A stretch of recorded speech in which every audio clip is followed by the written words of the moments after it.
নমস্কার, আপনারা দেখছেন ট্রাইব টিভি বাংলা। হট সিটে হট টকের আরও একটি পর্ব নিয়ে আপনাদের সঙ্গে আমি শান্তনু। হট সিটে হট টকে আমরা আপনাদের সামনে গুরুত্বপূর্ণ টপিক আমরা আপনাদের সামনে আলোচনা করি, বিশ্লেষণ করি এবং আপনাদের সামনে তুলে ধরি। এবং এই হট সিটে হট টকের সব পর্বই এখনও পর্যন্ত যেগুলো আপনারা দেখেছেন, বিশেষ করে শেষ পর্ব, তার আগের পর্বে আপনারা অনেকে অনেক কিছু লিখেছেন। তো এবার আজকের যে পর্ব আমরা আপনাদের সামনে তুলে ধরছি তাতেও কিন্তু অন্য পর্বের মতোই খুব গুরুত্বপূর্ণ নির্বাচন কেন্দ্রিক পর্ব বলা যায়। আজকে পুরোটাই খুব গুরুত্বপূর্ণ, অন্যান্য পর্ব গুরুত্বপূর্ণ বাট তার থেকে হয়তো একটু বেশি গুরুত্বপূর্ণ, কারণ আইপ্যাক একটি সমীক্ষা দিয়েছে যে 2026-এ মোটামুটি কী হতে পারে। এবং সেই রিপোর্টে যা আছে আপনারা অনেকেই হয়তো শুনলে চমকে যাবেন, কিন্তু অনেকেই হয়তো ভাববেন না এটা হওয়ারই ছিল। রিয়াকশানটা আপনার নিজের মতো। তার সাথে খুব গুরুত্বপূর্ণ প্রথমেই যে টপিক আমরা রাখছি, রাজ্য সরকারের অধীনে নয়, এবার স্বাধীন হয়ে গেছে ইনফ্যাক্ট মুখ্য নির্বাচনী আধিকারিকের দপ্তর। তাহলে এই ভোটার লিস্ট নিয়ে বিজেপি বলছে রোহিঙ্গাকে বাদ দিতে হবে যারা আছেন অনুপ্রবেশকারী, এবং তৃণমূল কংগ্রেস বলছে ঘেরাও করবে 21 জুলাই, মুখ্যমন্ত্রী বলেছেন। আমরা এই নিয়ে প্রথম টপিক রাখছি। অর্কবাবু সরকার আমার বাদিকে বসে আছেন হট সিটে হট টকে, যার বিশ্লেষণ, যার আলোচনা আপনারা শোনেন এবং বিভিন্ন রকম কমেন্ট করেন। অর্কদা, আপনাকে স্বাগত আজকের পর্বে। প্রথমেই রাজ্য সরকারের অধীনে কিন্তু নয়, এবার স্বাধীন মুখ্য নির্বাচনী আধিকারিকের দপ্তর। আপনার প্রাথমিক রিয়াকশন? এই ধরনের পদক্ষেপ জাতীয় নির্বাচন কমিশনের আগেই করা উচিত ছিল। বেশ। এখন যিনি আছেন মনোজ আগরওয়াল, তার আগে যিনি ছিলেন তিনি একজন অনুপ্রাণিত গৃহপালিত ছিলেন এবং কার্যত 13 তলা 14 তলা ওই সিইওর অফিসটাকে কন্ট্রোল করত। এবং প্রাক্তন সিইও খুবই অনুপ্রাণিত ছিলেন এবং গৃহপালিত। তো আমরা স্পেশাল ইন্টেন্সিভ রিভিশন নির্বাচন কমিশন করবে, মাননীয় হুঙ্কার চাচ্ছেন কমিশনকে ঘেরাও করব। আর সিইওর অফিস যদি কার্যত ডিফাঙ্ক থাকে, সামান্য অনুমোদনের জন্য তাকে নবান্নের মুখাপেক্ষী হয়ে থাকতে হয়, শূন্য পদ আছে, সেটা তো হতে পারে না। সিইও পদমর্যাদায় অ্যাডিশনাল চিফ সেক্রেটারি, আর স্বরাষ্ট্র সচিব পদমর্যাদায় প্রিন্সিপাল সেক্রেটারি। তাহলে সিইওকে সব কিছুর জন্য তার পদমর্যাদায় তার থেকে নিচের থাকা অফিসারের দিকে সবসময় মুখাপেক্ষী হয়ে থাকতে হয়, এবং এইভাবে ইন্ডিপেন্ডেন্সটা নষ্ট হয়।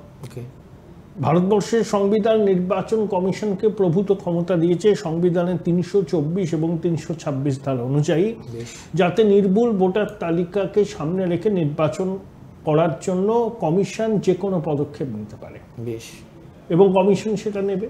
সেজন্য বঙ্গেশ্বরীর ঘুম উড়েছে, এটা নিয়েও না ও চ্যালেঞ্জ করে। গতকালকে কিন্তু দিল্লিতে এই নিয়ে মুভমেন্ট হয়েছে।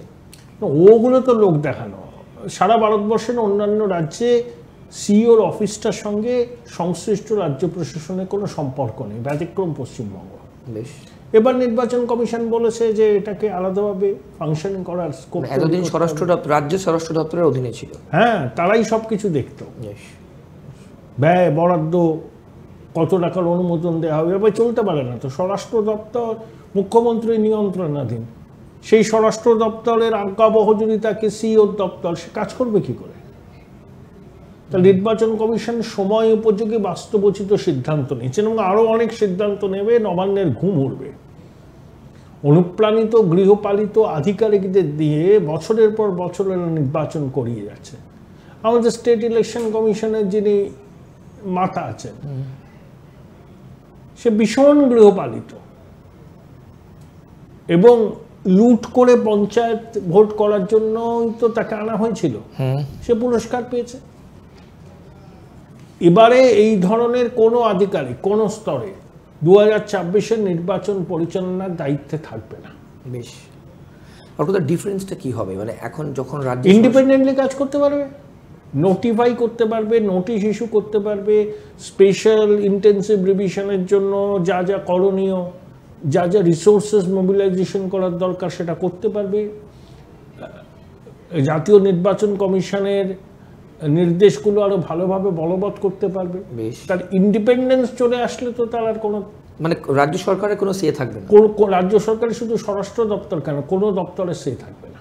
বেশ বেশ, একদম সেপারেট বডি, যেটা হওয়া উচিত। এটা কি আগে হয়েছে? আগে কোনো নির্বাচন হয়েছে না, এবার প্রথম করছে। ভারতবর্ষের অন্যান্য রাজ্যে তো এরকম নেই সিস্টেম, ওকে এখানে আছে। এ নিয়ে ভামগুলো রাস্তায় নেমেছে। যাহা তৃণমূল তাহা সিপিএম, আমি বলি না, ওদেরকে তো অনেকে ভাম বলে, আমি ভাম বলছি না, বাম বা ভাম যাই হোক না কেন, হ্যাঁ, হুক্কা হুয়া করে বলছে না নির্বাচন কমিশনটা করতে পারে না, সর্বদলীয় বৈঠক ডাকার দরকার ছিল। ওদের অবস্থা যে কি করুণ হবে ওটা বুঝতে পারছে না ভামগুলো। 1% থেকে 2% ভোট পাবে, কারণ পশ্চিমবঙ্গের মানুষের আকাঙ্ক্ষা সম্মান ওরা দিতে পারে না।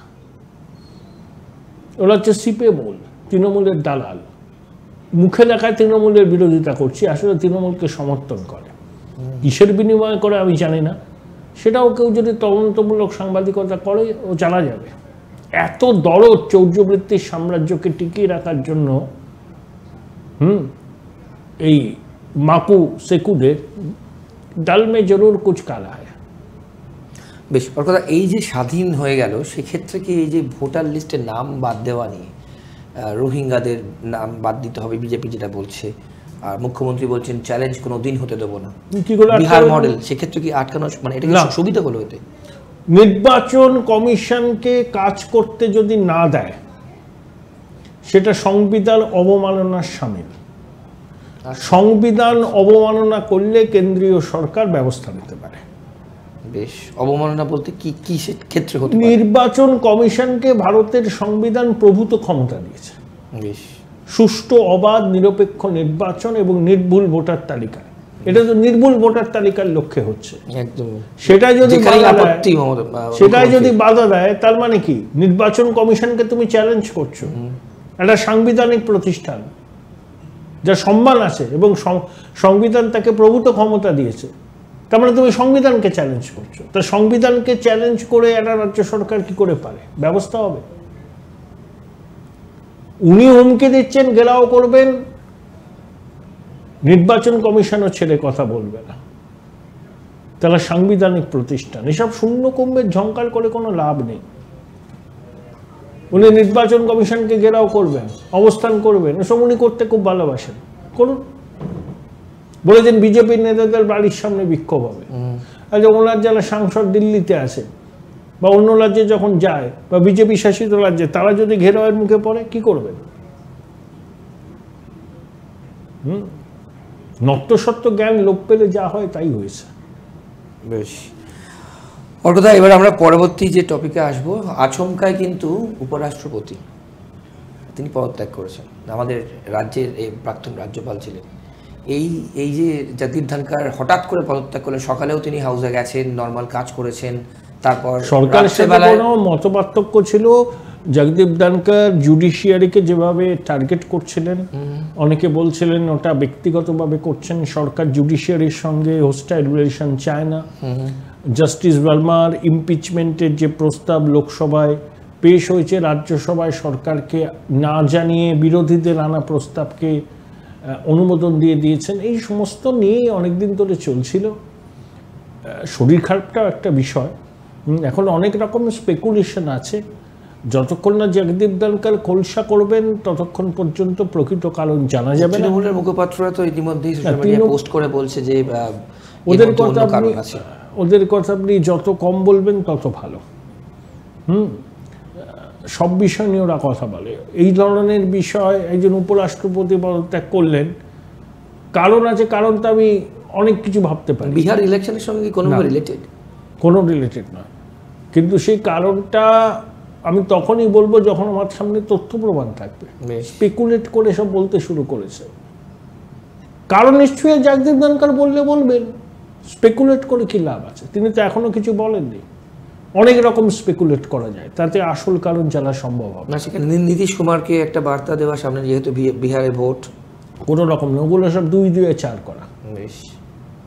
আমার ধারণা সরকারের সাথে কোনো স্পর্শকাতর বিষয়ে ওনার মতপার্থক্যটা এমন পর্যায়ে গিয়েছিল সেই মতপার্থক্য মেটানোর জায়গাটা আর ছিল না, সেই জন্য তিনি সরে গেছেন। আর তার শারীরিক অসুস্থতাটাও আছে, দ্যাটস অল। ওকে, পরের টপিকে যাবো ওর কথা, যেটা নিয়ে আমরা প্রথমেই শুরু করলাম পর্ব। আইপ্যাক রিপোর্ট দিয়েছে। আইপ্যাক রিপোর্টে কি আছে আমি বলবো না, আপনি বলবেন। আইপ্যাক রিপোর্ট দেয় 3 মাস অন্তর অন্তর।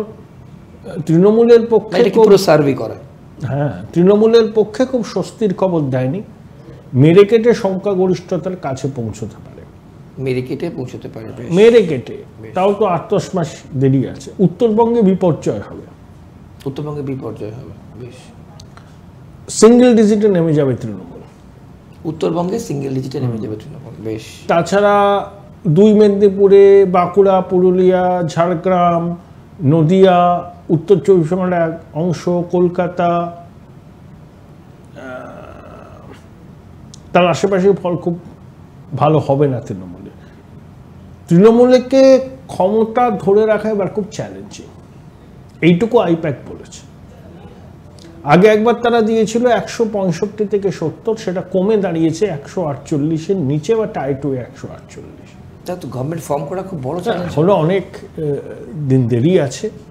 এমনও পরিস্থিতি হতে পারে যদি ট্রেনটা এরকম থাকে 3 মাস, হ্যাঁ, এখনো ইলেকশনের আগে কি হবে, কি পরিস্থিতি হবে, কোন বিষয়টা সামনে আসবে, সেটা তো এখন বলা যায় না।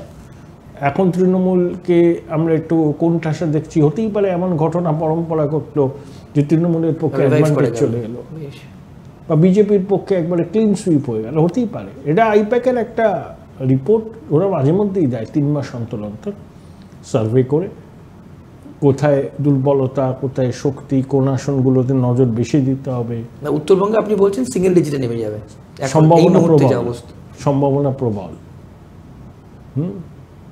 উত্তরবঙ্গে ফলাফল খারাপ হবে, খারাপ হবে, আহামরি ফলাফল কোথাও হবে না, সেটা মমতা বন্দ্যোপাধ্যায় বুঝতে হবে না, প্রশ্নই নেই।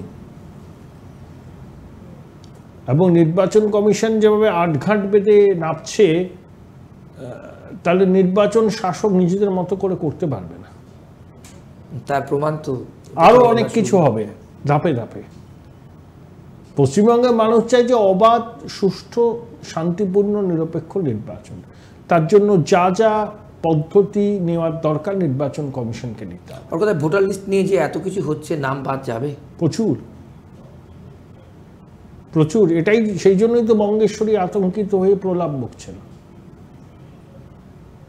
ওনার দুধেল গাইদের নাম বাদ যাবে, যারা ভোট ব্যাংকের নাম বাদ যাবে।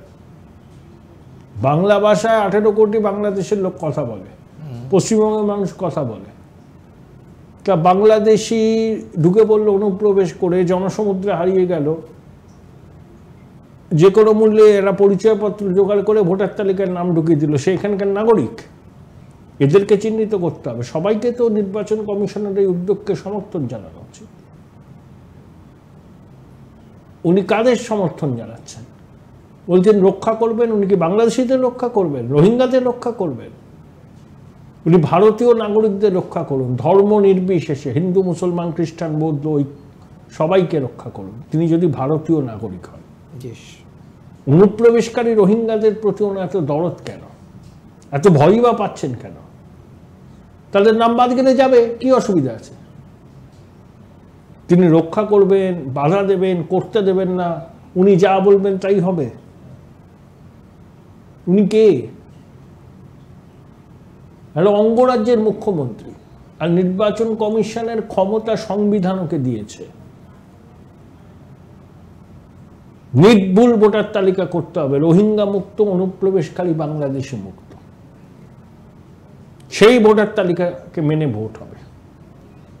তার জন্য কমিশন যা যা করণীয় মনে করছে তাই করা উচিত, পিছু হটলে চলবে না। তার প্রথম পদক্ষেপ হচ্ছে এই স্বাধীনভাবে কাজ। হ্যাঁ, এটা তো পরিষ্কার যে সিইওর দপ্তর অনেক অ্যাক্টিভ হবে, নবান্নের রবার স্ট্যাম্প হবে না, এবং স্পেশাল ইন্টেন্সিভ রিভিশন করার এগুলো পূর্ব শর্ত। কমিশন গড় গোছাচ্ছে।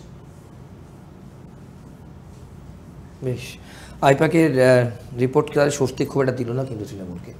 যা এখনো পর্যন্ত আমাদের প্রাথমিক রিপোর্টটা আপনাদের সামনে পরিবেশন করলাম। এবার কথা আমরা যাবো যে আপনাকে জিজ্ঞেস করবো, এবার জমবে খেলা, আপনি কোনো অন্য খেলা তো জমিয়ে দিয়েছে, নির্বাচন কমিশন তো জমিয়ে দিয়েছে, প্রত্যেকবার এরা খেলবে, খেলা হবে। কাউন্টার কি এবার জমবে খেলা? না না, কাউন্টার নয়, নির্বাচন কমিশন এবার অনেক সতর্ক, পূর্ব অভিজ্ঞতা থেকে শিক্ষা নিয়ে তারা আটঘাট বেঁধে নামছেন। সেটাই মাননীয়ার থরহরিকম্প হয়ে গেছে। হ্যাঁ, গৃহপালিত লোকজন থাকবে না, আর অ্যাডমিনিস্ট্রেশনকে নিউট্রাল করে দিলে পরে ভোটটা হবে একদম অবাধ। অবাধ ভোট হলে মাননীয়ার কপালে দুঃখ আছে, যেটা সবার থেকে ভালো মাননীয়া যায় না, তাই লাফাচ্ছেন। এই জন্য আতঙ্কিত আগের পর্বে আমরা বলেছি। এমন ন্যারেটিভ তৈরি করছেন যা শুনে ঘোড়াতে হাসবে। এবার আর টুপি দিতে পারবে না। বেশ, ওর কথা এবার সব শেষে যাব, যেটা সেম সাইড গোল আপনি অন্য এক জায়গায় বলেছেন করছে যে ও বাংলা ভাষা ঠিক এই প্রশ্নটা আমি করতে পারবো হচ্ছে ভাষা সন্ত্রাস। সব থেকে বড় ভাষা সন্ত্রাস তো শুভনন্দন, এটাই তো ভাষা সন্ত্রাস। আচ্ছা আচ্ছা, 52 জনকে তাদের টিকুজে কুলজে জানতে চাইছে হরিয়ানা পুলিশ, কতগুলো জেলা, তারা তো সমস্ত প্রপার চ্যানেল মেনেই পাঠিয়েছে। তাদের কাছে নিশ্চয়ই কোনো তথ্য ছিল যে 52 জনের নাগরিকত্ব নিয়ে সন্দেহ আছে। এখন হরিয়ানা পুলিশকে টিপটা কে দিচ্ছে? এ তো খড়ের গালে ছুঁচ খোঁজার মতো। এটাও জানলে পরে হয়তো মাননীয় চমকে উঠবেন। তা প্রপার চ্যানেল মানে হরিয়ানা সরকার জানতে চেয়েছে, মাননীয় বলছে যে ওরা কি বাংলা দখল করতে চাইছে, এত ভয়, বলছেন রক্ষা করব। আপনি দিন ওদের টিকুজি কুলজি সব দিন, কতদিন আছে এখানে, বাবার নাম কি, কি শিক্ষাগত যোগ্যতা কি, তো অসুবিধাটা কোথায়? তো দুধ কা দুধ পানি কা পানি হয়ে যেত। ভাষা সন্ত্রাস, দখল করতে চাই, যেগুলো হচ্ছে আতঙ্কের প্রকাশ। না, উনি এই কথাও বলেছেন যে আমি একবার যে জিনিস ধরি সেই জিনিস কিন্তু শেষ না থেকে ছাড়ি না। করুন না, এক্সাম্পল দিয়েছেন সিঙ্গুরে। উনি নাকি দিল্লিতে গিয়ে বা অন্য রাজ্যে গিয়ে অবস্থান করবেন, চেয়ার পাতার লোক পাবেন না। ওখানে তার অনুপ্রাণিত পুলিশ নেই, চেয়ার পাতার মাইক বাঁধার লোক পাবেন না। উনি এত বাঙালি বাঙালি বাঙালি করেন, শত্রুঘ্ন সিনহা, ইউসুফ পাঠানকে প্রার্থী করতে হয়, গুজরাট থেকে প্রার্থী করতে হয়। সঞ্জয় মুখোপাধ্যায় বঞ্চিত হন, রাজীব কুমার ডিজি হন। অত্রি মিত্র বঞ্চিত হন, মনোজ পান ডিজি হন। আর বাংলা ভাষাকে ধ্রুপদী ভাষার মর্যাদা দিয়েছে কেন্দ্রের সরকার। উনি কি বলছেন? লক্ষ লক্ষ বাঙালি ছেলেমেয়ে বিভিন্ন রাজ্যে আছে, কর্মসূত্রে, পড়াশোনার সূত্রে, কেউ তাদের বাঙালি পরিচয় নিয়ে কোনো রকম নিগ্রহ করছে না, বরঞ্চ উনি এইসব কথা বলে ভিন রাজ্যে বাঙালিদের অসুবিধার সৃষ্টি করছেন। নো টেকার। ওনার এইসব আবোল তাবোল প্রলাপের গ্রহণ করার লোক মানুষ নেই। ওনার কিছু আমচা চামচা বেলচা থাকতে পারে, নেই, মানুষ নিচ্ছে না। ওরা বুঝতে পারছে দুধেল গাইদের বাঁচাবার জন্য তিনি এগুলো করছেন। বেশ, ওকে একদম শেষের দিকে একটা দুটো দলের দুটো ন্যারেটিভ, একদিকে হিন্দুত্ব বিজেপির, কাউন্টার বাঙালি আবেগ, কিভাবে দেখছেন? উনি তো একবার বলেছিলেন তো, মানে মানুষের কাছে দুটোই কিন্তু খুব ডেলিকেট ইস্যুস। হিন্দুত্বের সঙ্গে বাঙালি আবেগের কোনো বিরোধ নেই। বেশ, বিজেপির এখানকার নেতারা তারা মাননীয়ার থেকে 1% কম বাঙালি নয়। মাননীয় বাঙালি বাঙালি করছেন যে কলকাতার যে দোকানগুলো আছে তার প্রত্যেকটার সাইনবোর্ড বাংলায় লিখুন দেখি, আন্দোলন করুন। সুনীল গাঙ্গুলি একবার করা শুরু করেছিলেন, সফল আপনি করুন না। বেশ, ভোট কুড়োতে এসছেন বাঙালি আবেগকে উস্কে দিয়ে, হিতে বিপরীত হবে। সেম সাইড গোল তো কিচ্ছু নেই আঁকড়ে ধরার মতো। চৌর্যবৃত্তির সাম্রাজ্যের পতন হয়েছে, মানুষ জবাব চাইছে। শিল্প নেই, কলকারখানা নেই, পরিযায়ী শ্রমিকরা বেরিয়ে যাচ্ছে, অন্য রাজ্যে বেশি মজুরি। উনি কি বলবেন এখন? বলছেন ভাষা সন্ত্রাস, বাঙালিদের ভাষা আন্দোলনের কথা বলেছেন। উনি করুন ওনার মতো। ওই অবোধ নির্বোধ সুবোধ কাক শিল্পী এরাই থাকবে ওর সঙ্গে, সাধারণ মানুষ থাকবে না, আমচা চামচা বেলচাগুলো। উনি ভাষা আন্দোলন করবেন, এপাং ওপাং ঝপাং আর শুভনন্দন, এগুলো বাংলা ভাষা? এই লাভ হবে না এগুলো। এই খেলা, ওর ভিকটিম কার্ড খেলা, এসব মানুষ ধরতে পেরে গেছে। শুধু ভোট, শুধু ভোট, শুধু ভোট। বেশ, অর্কদা একদম শেষে জিজ্ঞেস করব যে তারা এখনো পর্যন্ত আমাদের যদি আইপ্যাকের রিপোর্ট ওয়াইজ যেতে হয় তাহলে তৃণমূলের কিন্তু মাথা ব্যথার কারণ শুরু হয়ে গেল। বোঝাই যাচ্ছে তো, প্যানিক রিয়াকশন দেখেই বোঝা যাচ্ছে। মানে আপনি আজকে বললেন উত্তরবঙ্গে চান্স আছে সিঙ্গেল ডিজিটে নেমে যাওয়ার, একটা বিরাট সেটব্যাক যদি সেটা হয়। প্যানিক রিয়াকশন হয়ে গেছে তৃণমূলে, তাই যা কিছু পাচ্ছে আঁকড়ে ধরবার চেষ্টা করছে। দিলীপবাবুর একটা যে অর্কদা এই রিয়াকশনটা না নিলেই নয়, দর্শকরা লিখেছিলেন কমেন্টে, দিলীপবাবু কিন্তু আবার 21 তারিখে তিনি শুরু করে দিয়েছেন, আবার প্রোঅ্যাক্টিভনেস শুরু করে দিয়েছেন। তিনি আলাদা সভা করেছেন, সেখানে তিনি সমালোচনা করেছেন আবার, এবং দেবকে ঘাটাল মাস্টার প্ল্যান নিয়ে তিনি বলেছেন যে উনি হিরণকে কাঠি করতে গেছেন ওখানে। আচ্ছা, এটাই ওনার লক্ষ্য। বড় বড় কথা বললে বড় নেতা হওয়া যায় না। বড় নেতা হওয়ার জন্য ধৈর্য, সংস্কৃতি, দিলীপবাবু বলেছিলেন চমক দেবেন, লেখাপড়া, এগুলো ভীষণ দরকার। হ্যাঁ সে তো নিশ্চয়ই, কিন্তু উনি চমক দেবেন বলেছিলেন 21 তারিখে আদর্শ। হিরণকে কাঠি করতে গেছেন উনি ওখানে, শুনে রাখুন। এটাই ওনার লক্ষ্য, মানে সিট পাওয়ার জন্য। কি করতে গেছেন ও বিজেপির লোকজন বোঝে, ওরা সেটাকে দেখবে তোর মতো করে, আর কিছু না। বেশ, অনেক ধন্যবাদ।